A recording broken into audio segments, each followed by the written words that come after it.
Hello and welcome back to the France 24 newsroom. It's time now to take a look at all this Friday's newspapers here in France. And for that, I'm joined by our press reviewer, Nicholas Rushworth. Good morning, Lorna.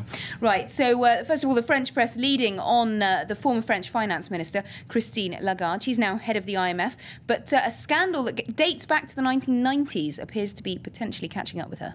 Well, we've been looking at that in the news, and it's plastered all over the French press this morning. Here, the left-wing daily Libération has got the headline there, Lagarde, les pieds dans le tapis, meaning that Lagarde is embroiled, dogged by this scandal. Now, Bernard Tapie is a larger-than-life personality, a maverick businessman in the 80s with Adidas, and then he turned politician, and now he's a B-movie actor, if I can say that. He has been, Lagarde, her involvement with him possibly is that she was accused of exceeding her authority by cutting short a legal battle with Crédit Lyonnais, the bank, and she did that when she was finance minister. Now, her decision to send the case to arbitration led to Tapie getting compensation, and the key here is that it was with public money, and that caused an outrage. It was one of the biggest scandals so far in the Sarkozy administration, and now we have it coming back here again, front page headlines.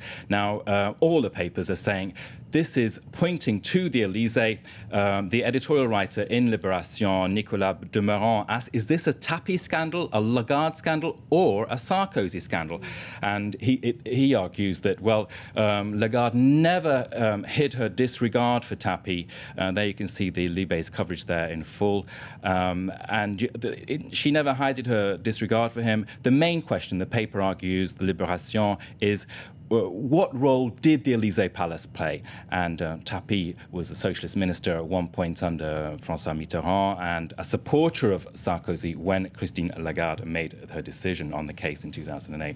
Le Figaro, too, is looking at the story. It's got there the headline, La justice va enquêter sur le rôle de Lagarde. The right-wing paper says that, well, she inherited a hot potato with this when she came into office as finance minister. And, well, the editorial writer Yves Treillat in the editorial was saying she was not responsible for that hot potato, but she was the one who had to take the decision. Now, the story is being covered in the regional papers in full as well. Lots of the front pages are dealing with that. We noted the editorial writer Olivier Picard in the Dernières Nouvelles d'Alsace in the east of the country.